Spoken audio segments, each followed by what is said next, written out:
Hola.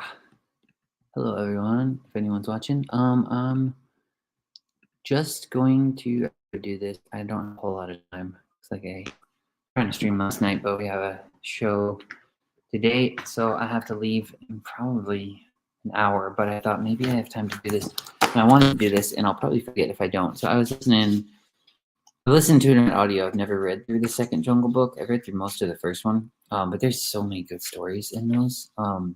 In the first one and in the second one. But my fuse went out in my car, so my Bluetooth wasn't working because the cigarette outlet thing wasn't working. So I was using CDs because my car is a CD player. So I just grabbed the second Jungle Book because I have it on audio. So I was listening to it again. And the first thing on there is how fear came. And it's basically like a creation story of the jungle, and it's so freaking good.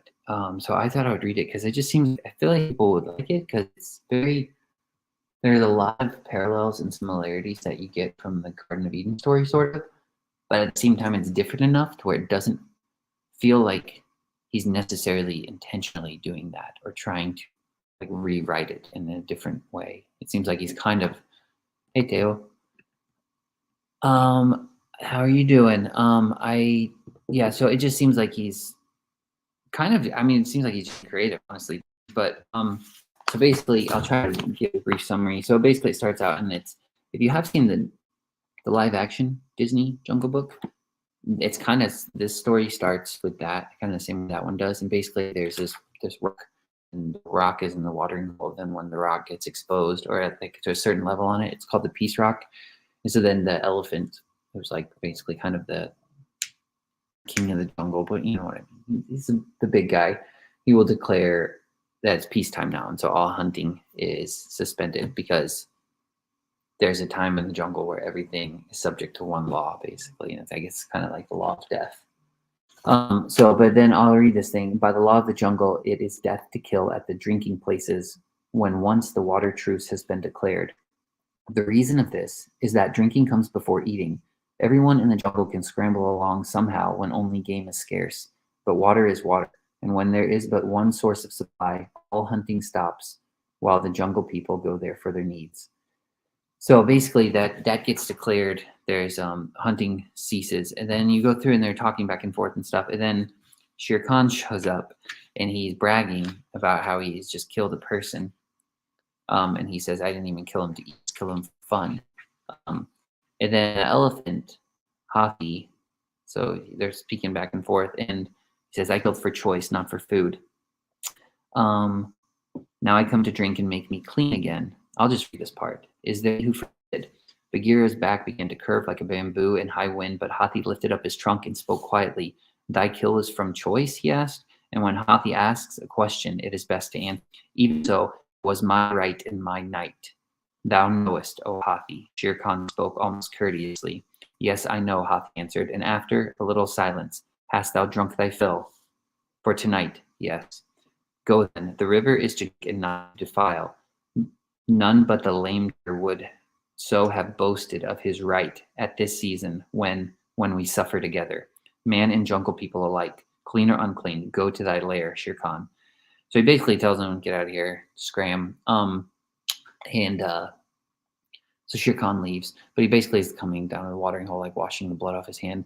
And it talks about before this that even man, it's like suffers during this time because there's just no water. So everybody's suffering from the drought. So they're all suffering together. And so he's kind of rebuked for saying that. And so they're all kind of curious, and no one knows what the elephant's talking about. And they're like, what is this? Why do you know of this right? What's this right that Shere Khan is talking about? So Mowgli, that's how you say it, Mowgli speaks up and says to him, finally asks, like, what is this? And he says, there's one night where the tiger is allowed to kill man, and the man will be subject to fear of the tiger, where man will like fall prostrate for the tiger. And so Shere Khan is boasting about that night, basically, and that he did this in the time everyone's suffering. But anyways, then he goes into this story, and this is the story I wanted to read. Hopefully I get through it. It's kind of long, a couple pages, but I'll just try to read straight through. I don't know if I have time. I can throw in a link and maybe chat about it afterwards. if anybody wants to. Um, hello. But I will. I don't know that I'll have time. I might have to run right after. So anyway, it is an old tale," said Hathi, "a tale older than the jungle. Keep silence all along the banks, and I will tell the tale." There was a minute or two of pushing and shouldering among the pigs and the buffalo, and then the leaders of the herd hunted one after another. "We wait," and Hathi strode forward till he was nearly knee-deep in the pool by the Peace Rock. Lean and wrinkled and yellow-tusked though he was, he looked what the jungle knew him to be, their master. "Ye know, children," he began, "of all things ye most fear man." And there was a mutter of agreement. "This tale touches thee, little brother," said Bagheera to Mowgli. "I I am of the pack, a hunter of the free people," Mowgli answered. "What have I to do with man?" "And ye do not know why we fear man?" Hath went on. "This is the season. Oh, this is the reason. In the beginning of the jungle, and none know when that was, we of the jungle walked together, having no fear of one another. In those days there was no drought, and the leaves and flowers and fruit grew on the same tree, and we ate nothing at all except leaves and flowers and grass and fruit and bark." "I am glad I was not born in those days," said Bagheera. "Bark is only good to sharpen claws." Yeah, let me know if there's any trouble with audio too as well. I think it's probably good though. All right, so I'll continue. "And the Lord of the jungle was Tha, the first of the elephants. He drew the jungle out of deep waters with his trunk, and where he made furrows in the ground with his tusk, there the rivers ran, and where he struck with his foot, there rose ponds of good water, and when he blew through his trunk, thus the trees fell. That was the manner in which the jungle was made by Tha, and so the tale was told to me." "It has not lost fat in the telling," Bagheera whispered, and Mowgli laughed behind his hand. "In those days there was no corn or melons or pepper or sugar cane, nor were there any little huts such as ye have all seen, and the jungle people knew nothing of man, but lived in the jungle together, making one people. But presently they began to dispute over their food. Though there was grazing enough for all, they were lazy, each wished to eat where he lay, as sometimes we can do now when the spring rains are good. Tha, the first of the elephants, was busy making jungles and leading the rivers in their beds.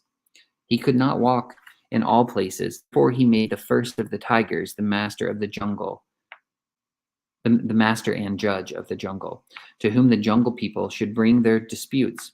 In those days, the first of the tigers ate fruit and grass with the others. He was as large as I am, and he was very beautiful, in color all over like the blossom of the yellow creeper. There was never stripe nor bar upon his hide in those good days when this the jungle was new. All the jungle people came before him without fear, and his word was the law of all the jungle. We were then, remember ye, one people. Yet upon a night there was a dispute between two bucks, a grazing quarrel, such as ye now settle with the horns and the forefeet. It is said that as the two spoke together before the first of the tigers lying among the flowers, a buck pushed him with his horns, and the first of the tigers forgot that he was the master and judge of the jungle, and, leaping upon that buck, broke his neck. Till that night, never one of us had died, and the first of the tigers, seeing what he had done, and being made foolish by the scent of the blood, ran away into the marshes of the north, and we of the jungle, left without a judge, fell to fighting among ourselves. And Tha heard who had killed. Wait. Oh, and Tha heard the noise of it and came back. Then some of us said this, and some of us said that, but he saw the dead buck among the flowers and asked who had killed. And we of the jungle would not tell because of the smell of the blood made us foolish. We ran to and fro in circles, capering and crying out and shaking our heads. Then Tha gave an order to the trees that hang low and to the trailing creepers of the jungle that they should mark the pillar of the buck so that he should know him again. And he said, "Who will now be master and judge of the people?" Then leaped up the gray ape who lives in the branches and said, "I will now be master of the jungle." This Tha laughed and said, "So be it," and went away very angry. Children, ye know the gray ape. He was then as he is now. At the first he made a wise face for himself, but in a little while he began to scratch and leap up and down. And when Tha came back, he found the gray ape hanging, head down, from a bough, mocking those who stood below. and they mocked him again. And so there was no law in the jungle, only foolish talk and senseless words. Then Tha called all us together and said, "The first of your masters has brought death into the jungle, the second shame. Now it is time where now it is time there was a law, and the law that ye must not break. Now ye shall know fear, and when ye have found him, ye shall know that he is your master, and the rest shall follow." Then we of the jungle said, "What is fear?"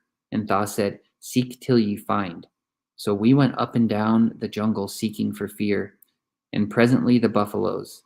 "Ugh," said Misa, the leader of the buffaloes, from their big. "Yes, Misa, it was the buffaloes." And came back with the news that in a cave in the jungle sat Fear, and that he had no hair, and went upon his hind legs.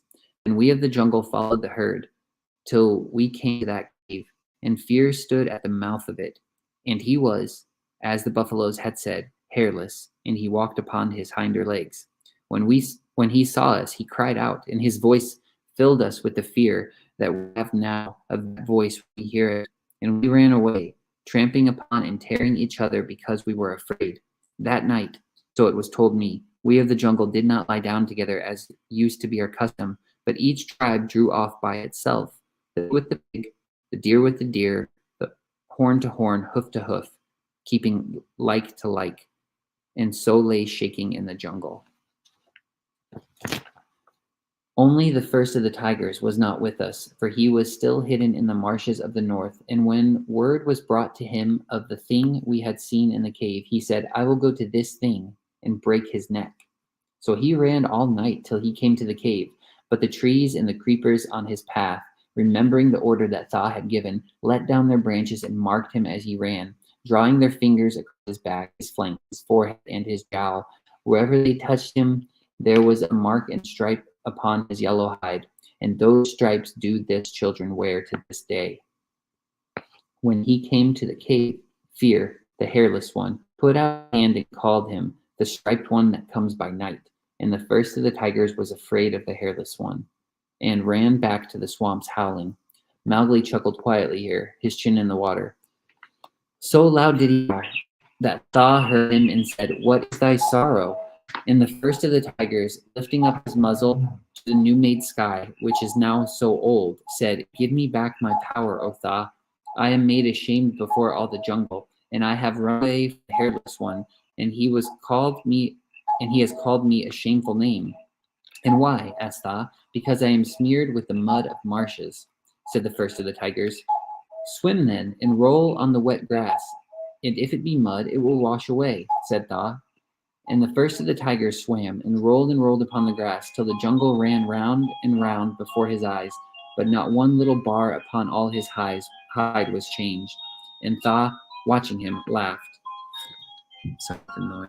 It's the cuckoo clock that goes off and sings a little ditty.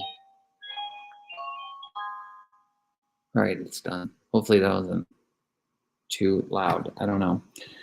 So the tiger is marked by the trees. He gets the stripes, then does mud, so the elephant tells him to roll around and get the mud off, and it won't come off of him. So then Tha, watching him, laughed. Then the first of the tigers said, "What have I done that this comes to me?" Tha said, "Thou hast killed the buck, and thou hast death loose in the jungle, and with death has come fear, so that the people of the jungle are afraid of one of another, as thou art afraid of the hairless one."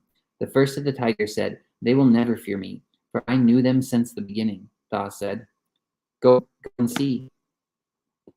And the first of the tigers ran to and fro, calling aloud to the deer and the pig and the samhur and the porcupine and all the jungle peoples, and they all ran away from him who had been their judge, because they were afraid. Then the first of the tigers came back, and his pride was broken in him. Beating his head upon the ground, he tore up the earth with all his feet and said, "Remember that I was once the master of the jungle. Do not forget me, O Tha. Let my children remember that I was once without shame or fear." And Tha said, "This much I will do, because thou and I together saw the jungle made. For one night in each year it shall be, as it was before the buck was killed, for thee and for thy children. In that one night, if ye meet the hairless one, and his name is Man, ye shall not be afraid of him, but he shall be afraid of you." as though ye were judges of the jungle and masters of all things. Show him mercy in that night of his fear, for thou hast known what fear is. Then the first of the tigers answered, I am content. But when next he drank, he saw the black stripes upon his flank and his side, and he remembered the name that the hairless one had given him, and he was angry. For a year he lived in the marshes, waiting till Tha should keep promise. And upon a night when the jackal of the moon, the evening star, in parentheses, stood clear of the jungle, he felt that his night was upon him, and he went to that cave to meet the hairless one. Then it happened as Tha promised, for the hairless one fell down before him and lay along the ground.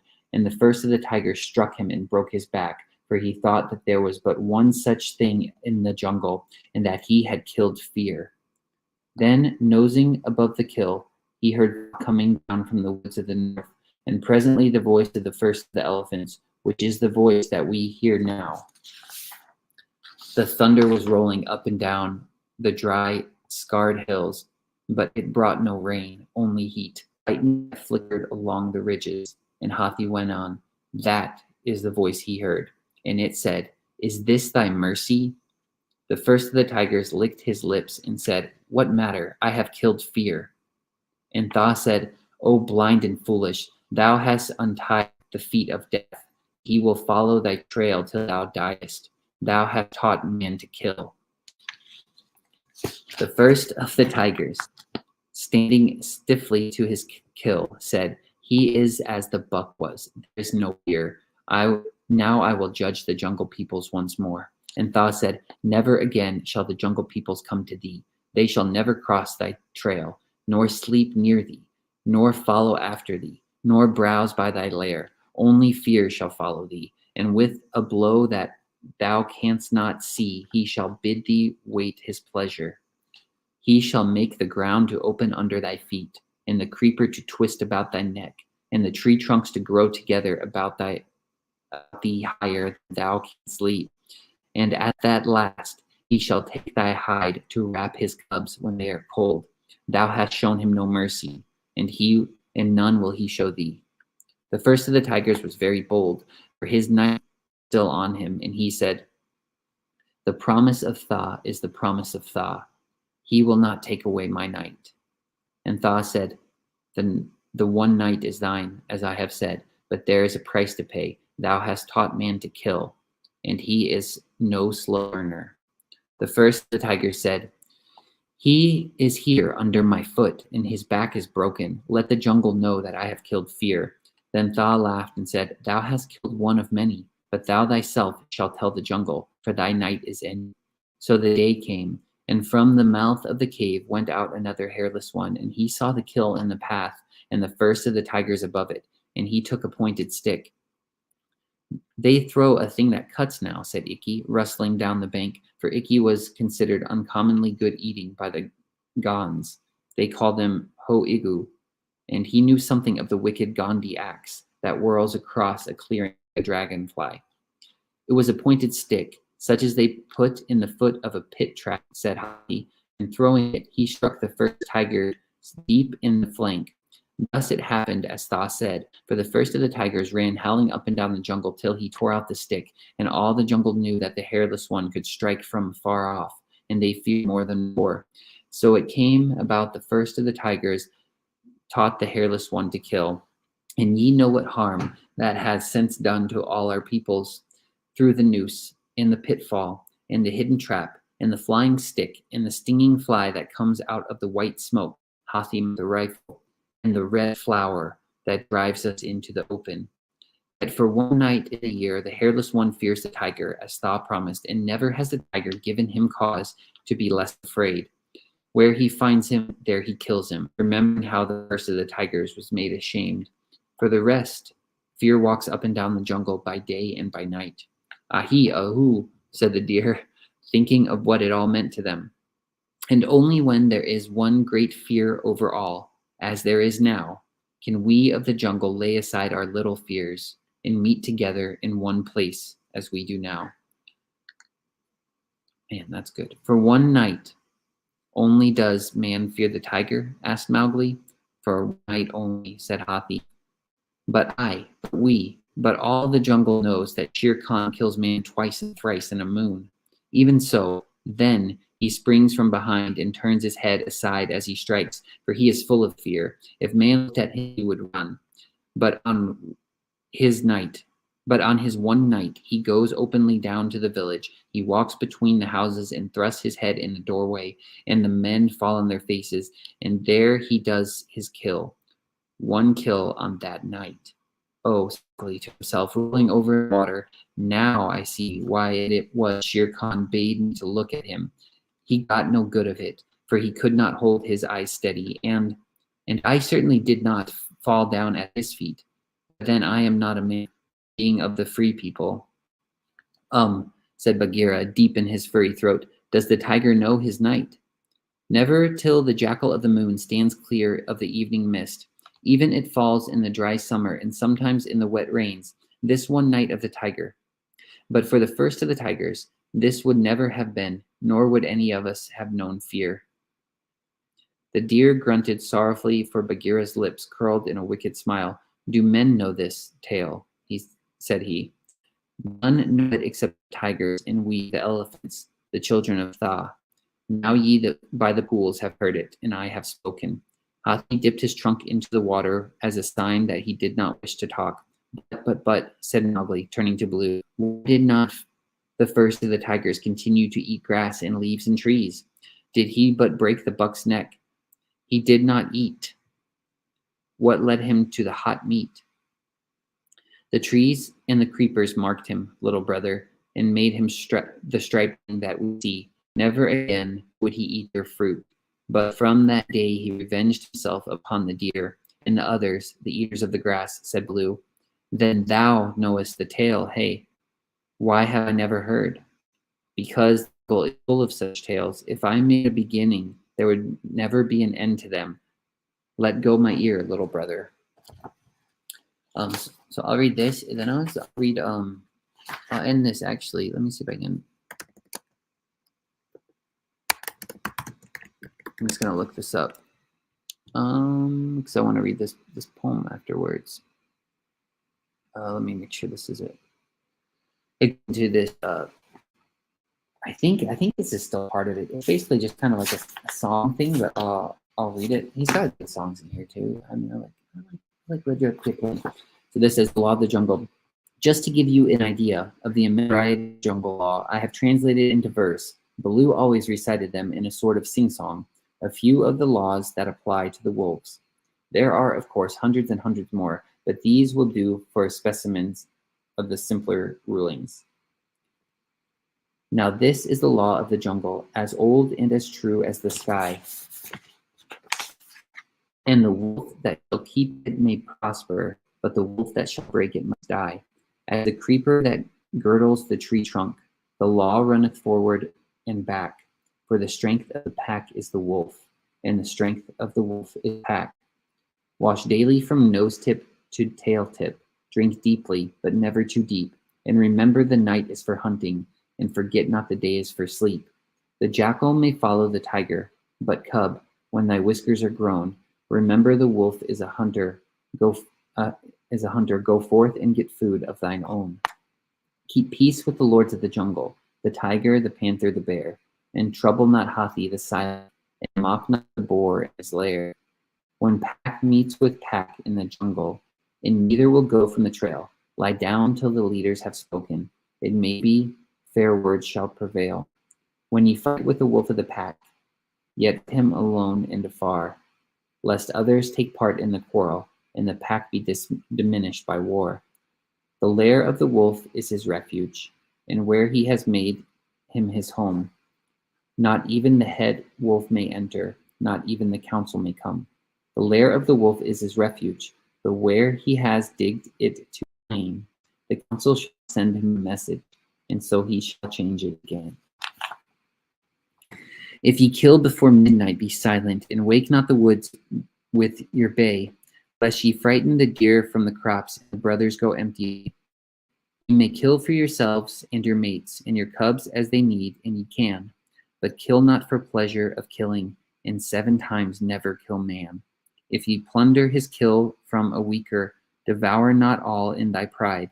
Pack right is the right of the meanest, so leave him the head and the hide. The kill of the pack is the meat of the pack. Ye must eat where it lies, and no one may carry away of that. No one may carry away of that meat to his lair, or he dies. The kill of the wolf is the meat of the wolf. He may do what he will, but till he has given permission, the pack may not have that kill. Cub right is the right of the yearling. From all his pack he may claim. Full gorge when the killer has eaten, and none may refuse him the same. Lair right is the right of the mother. From all of her years she may claim one haunch of each kill for her litter, and none may deny her the same. Cave right is right the father to hunt. It's the right. I don't know this is spelling error. Cave right is the right the father to hunt by himself for his own. He is freed of all laws to the pack. He is judged by the council alone, because of age and cunning, because of his gripe in his paw. In all that the law leaveth open, the word of the head wolf is law. No, these are the laws of the jungle, and many and mighty are they, but the head and the hoof of the law and the haunch and the hump is obey. I feel like I shouldn't have read that now that I actually read it, but whatever. I like reading. Can learn a lot from animals. So I don't know if anybody enjoyed that. And how many people watching? You know, that didn't even take 30 minutes. Let me check my phone. I do have to be. I probably got it out in about. Like maybe 20 minutes, maybe 30 minutes, but I can throw it if anybody wants to hop in. I'll throw the link in there if you want to. If you got any comments on that, tell me what you thought. I'm going to read this slide while I'm throwing that link in there. I'm going to read this poem. William Blake, Tiger, Tyger, I might add. Tiger, burning bright in the forest of the night. What immortal hand or eye could frame thy fearful symmetry? In what distant deeps or skies burnt the fire of thine eyes? On what wings dare he aspire? What the hand dare seize the fire? And what shoulder and what art could twist the sinews of thy heart? And when thou art beat to beat, what dread hand and what dread feet? What the hammer, what the chain? In what furnace was thy brain? What the anvil, what dread grasp dare its deadly terrors clasp? When the stars threw down their spears and watered heaven with their tears, did he smile his world to see? Did he who made the lamb make thee? Tiger, burning bright in the forest of the night, what immortal hand or eye dare frame thy fearful symmetry? And that's William Blake's poem. So if anyone hops on here, you're more than welcome to. If not, I'm going to end it because that's all she wrote. There is the second Jungle Book, though. I mean, you can get so much good stuff out of all the stories in it. I just printed off this one. The one it goes into after this is about a Brahmin. Well, he starts off, he's kind of like a ruler of the people. He's a guy who makes like a great name for himself in business, in life. He's kind of like a big, popular dude, rich dude, it sounds like, and then he takes to Brahmin life, becomes just a poor person, like a beggar, and travels and lives off the charity of others. Kind of like the Buddha, not really, but he doesn't speak either, and he ends up finding himself in some old village.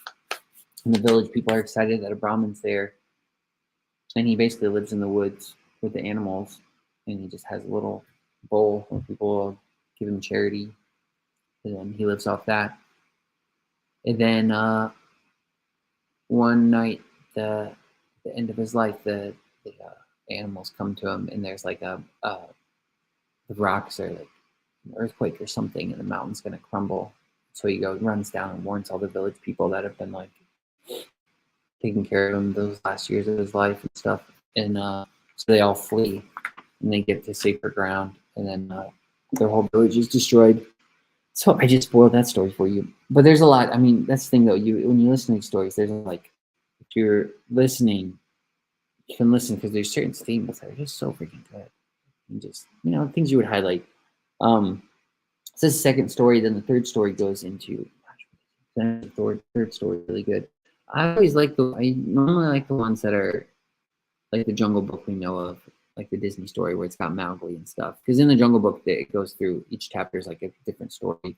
I usually like the ones based around Mowgli and all of that. There's one, the last one I was listening to, it's about a crocodile.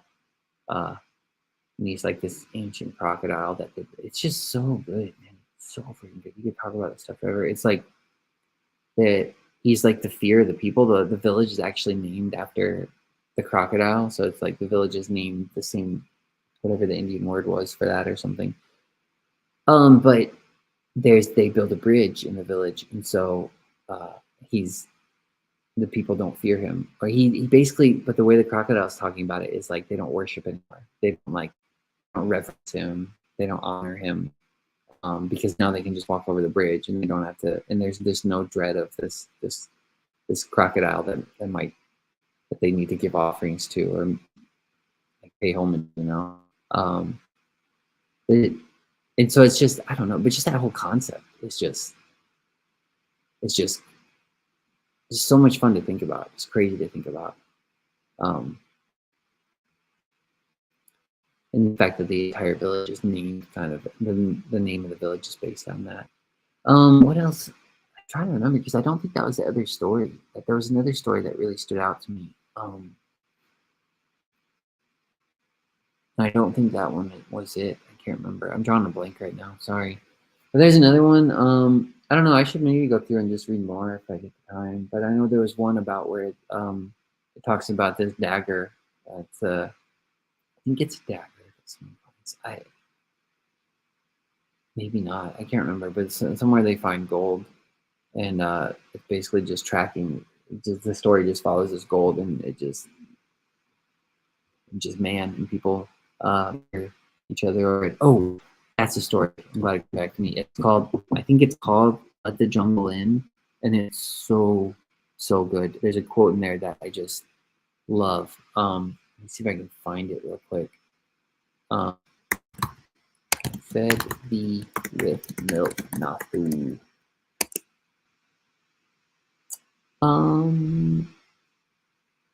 don't know, but it's basically so when Mowgli goes to the where is it? Second, oh man, the miracle letting in the jungle is what it's called. Let me see if I can find the spot. But basically, so he goes. Mowgli goes to live with the people for a while, and his men and his wife take him in and take care of him for a time being. But then he goes back to the jungle, and so there's this one guy at the village who's like thinks he's possessed and stuff. But so basically, he stirs up the village people, and they attack the people that took care of Mowgli when he was there. I gotta let this dog out real quick.